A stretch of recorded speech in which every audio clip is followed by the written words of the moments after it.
Kalau dia telah paham dan kenal bahwa dia menyaksikan dirinya sendiri, maka sholat itu sebenarnya dia menikmati akan dirinya sendiri. Tidak ada lagi bahasa mengingat, tidak ada lagi bahasa diingat, tidak ada lagi bahasa menyembah, tidak ada lagi bahasa yang disembah. Karena yang menyembah itu yang disembah itu yang menyembah, yang mengingat itu yang diingat itu yang mengingat. Dia sendiri yang mengingat dirinya. Dia sendiri yang memuji dirinya. Kalau dia sendiri yang memuji dirinya dan mengingat dirinya sendiri, maka tidak ada bahasa untuk memuji dan mengingat akan diri sendiri. Yang ada cuma dia asik menikmati akan dirinya sendiri. Jadi dirinya Allah ya, yang menikmati akan dirinya sendiri. Dengan fiilnya sendiri, dengan asmanya sendiri, dengan sifatnya sendiri, dengan dirinya sendiri. Tidak ada diri siapa-siapa Bapak Ibu. Ya, itulah rahasianya sholat itu sebenarnya, yang dikatakan sholat yang ma'rifat itu. Tinggal lagi pelaksanaannya. Nah, bagaimana cara melaksanakannya? Setelah kita paham, tentu melaksanakannya itu karena dia yang cuma ada dengan dirinya sendiri, maka dia pula lah yang menyempurnakan syariat untuk dirinya sendiri. Nah, ini sempurnanya itu nampak di syariatnya.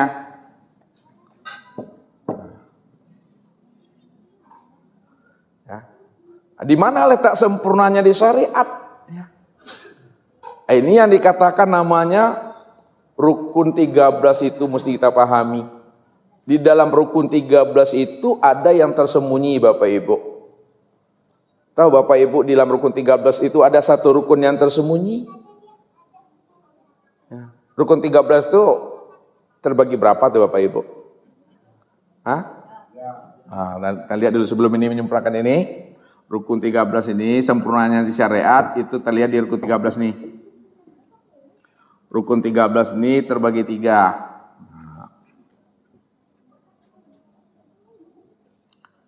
Yang pertama namanya rukun apa? Hah? Yang pertama namanya rukun kolbi. Rukun kolbi ada berapa? 2. Jangan sampai lupa pula Bapak Ibu nanti. Ya. Yang kedua rukun kauli. Nah, rukun kauli. Jangan salah sebut pula. Rukun kauli ada berapa? Rukun kauli ada 5. Yang ketiga, rukun fi'li. Fi'li ada berapa? Ada 6. Di dalam rukun kolbi, di dalam rukun kauli, dan di dalam rukun fi'li ini ada satu rukun yang tersembunyi kata Ustadz. Ya dia bukan di luar, tapi di dalam dia.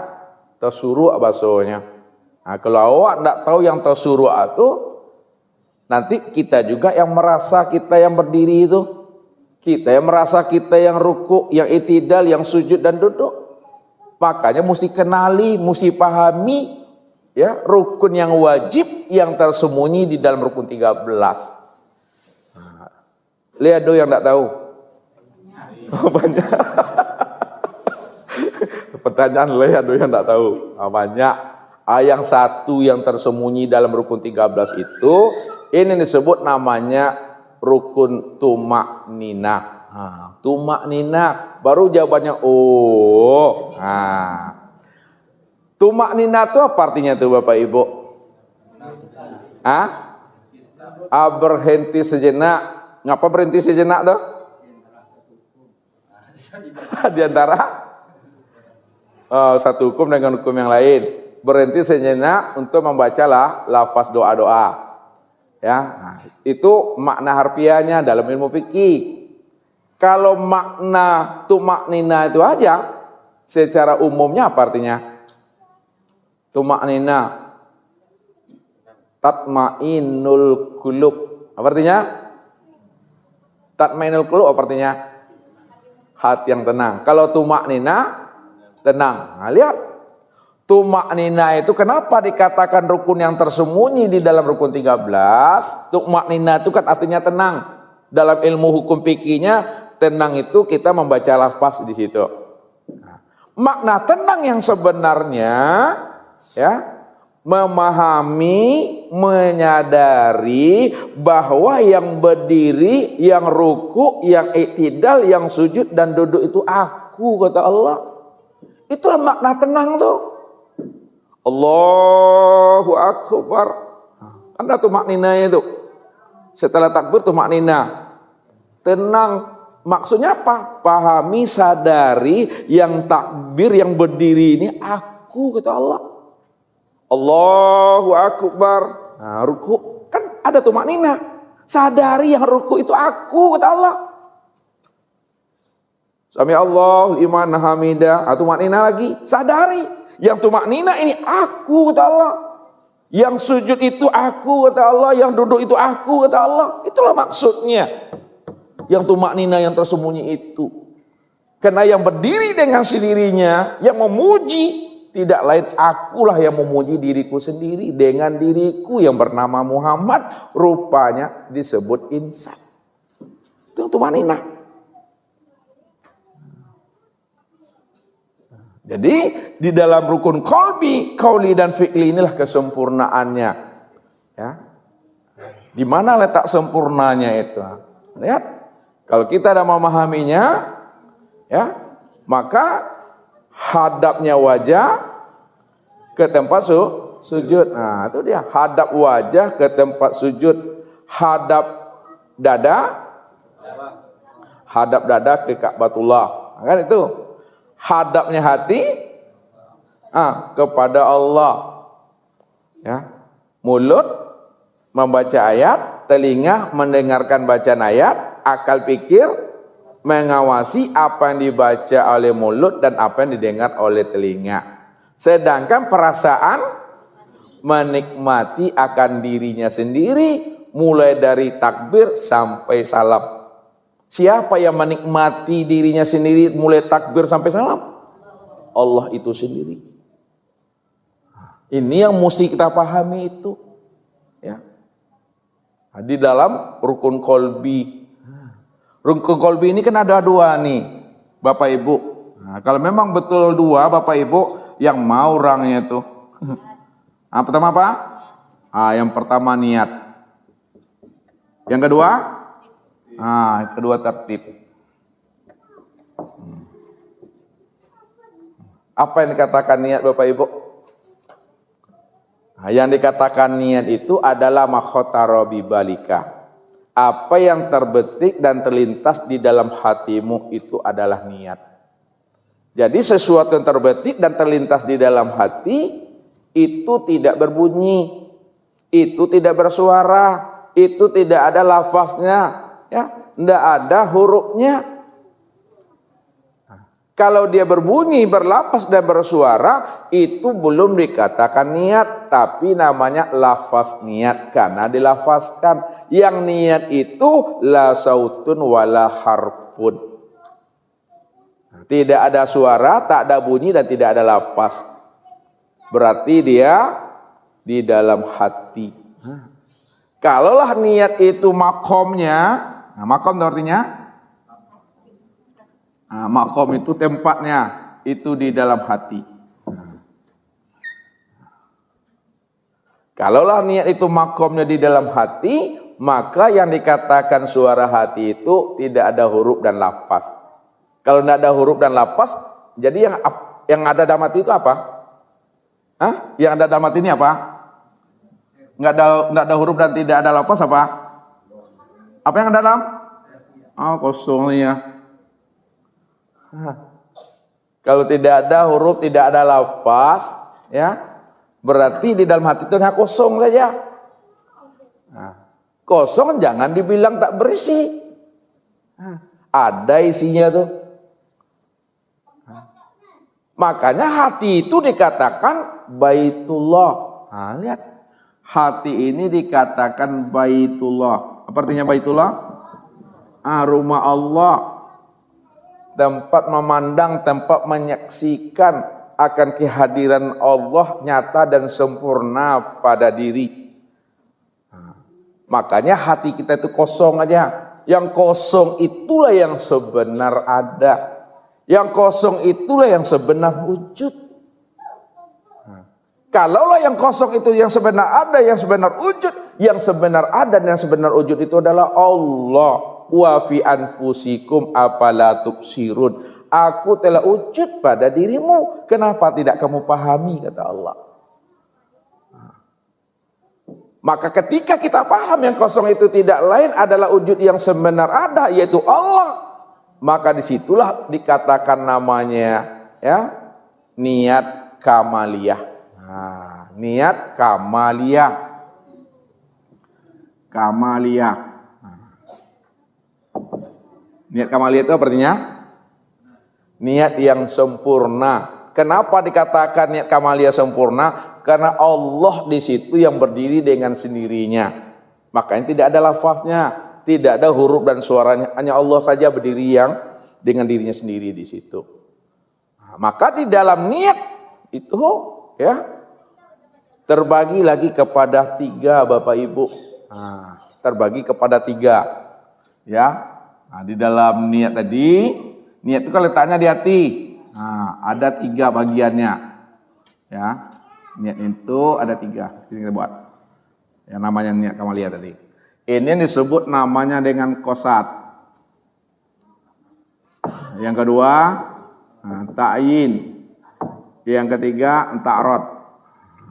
Ini dalam niat letaknya nih. Niat itu dalam hati. Ya, hati itu ya kosong, tidak ada huruf, tidak ada suara. Kalau dia bersuara itu bukan niat. Kalau dia berlapas itu bukan niat, tapi lapas niat. Yang niat itu kosong, sunyi aja di situ. Hanya Allah aja di situ. Itu yang katakan niat itu. Nah, niat. Nah, niat itu ada berapa hurufnya itu? Coba kita buka ini niat. Nah, niat. Nah, ini bukan ilmu cocok logi ini. Makanya dalam Al-Quran itu dikatakan kullu ayatin wa harfin wa nuqtatin hikmah. Setiap ayat, setiap huruf, setiap titik itu ada rahasianya, ada hikmahnya. Niat, nah, N ini artinya nur. Nur. I itu maknanya ilahiyah. A maknanya Allah, T maknanya Ta'ala. Nur ilahi Allah Ta'ala. Cahaya Allah, cahaya Tuhan.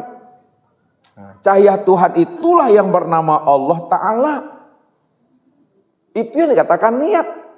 Makanya makom niat itu di dalam hati. Hati itu kosong. Karena Allah Ta'ala isinya di dalam rumah.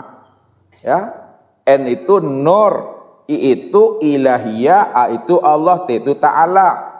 Nur Tuhan, itulah yang bernama Allah Ta'ala, yang maha agung, yang maha tinggi itu. Nah, dia cuma. Makanya makom niat itu di dalam hati. Hati itu hanya Allah cuma. Karena Allah cumanya di dalam hati, maka dikatakan niat kamaliyah, niat yang sempurna itu. Aku sebenarnya, kata Allah. Makanya di dalam niat kamaliyah itu ada qasad. Nah, apa itu yang dimaksud namanya qasad, Bapak Ibu? Qasad itu menyatakan niat. Qasad itu menyatakan niat. Contohnya usolli. Nah, ini contoh.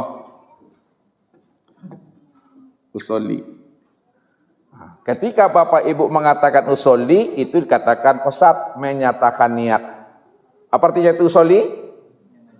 Menyengaja. Aku apa? Menyengaja aku sholat. Berarti sholat itu disengaja, bukan main-main. Sengaja aku sholat. Nah, itu. Itu qasad namanya. Sedangkan ta'yin, apa itu ta'yin?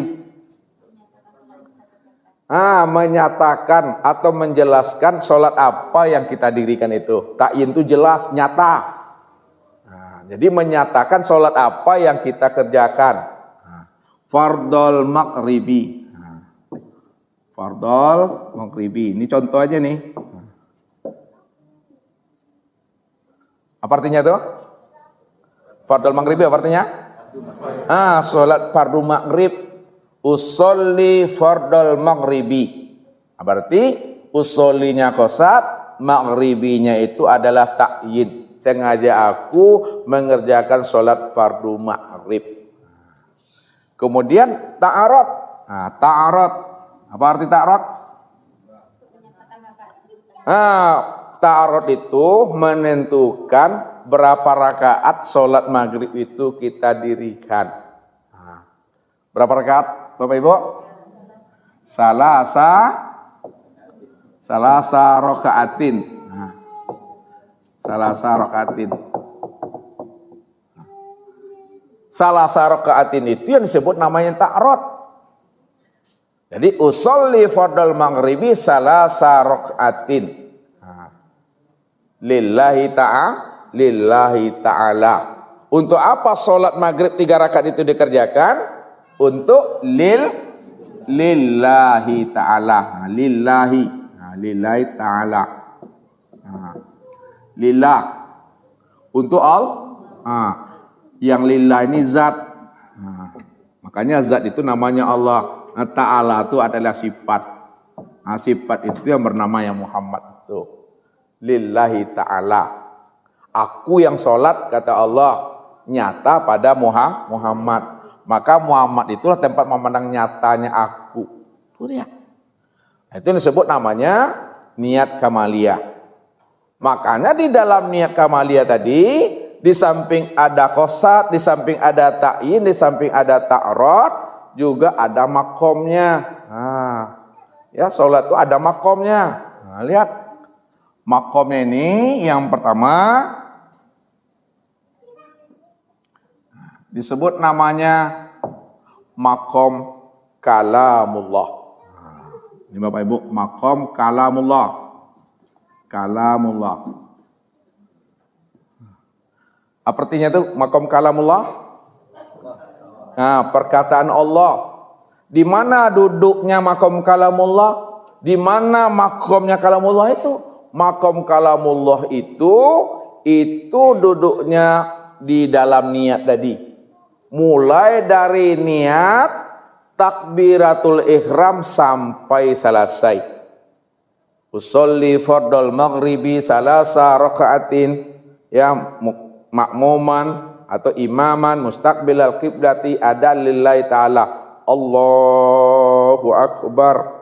Ruku, itidal, sujud, duduk, ya, sampai tasawuf salam, itu yang disebut namanya makom kalamullah. Aku yang berkata-kata, aku yang bercakap-cakap dengan diriku sendiri, itu kalamullah namanya.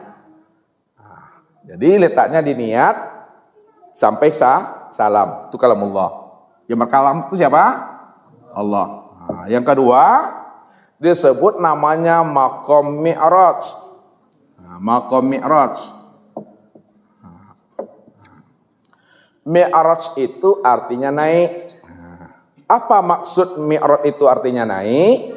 Naiknya pandangan hati dari memandang alam kepada memandang Allah. Maksudnya gini, sebelum kita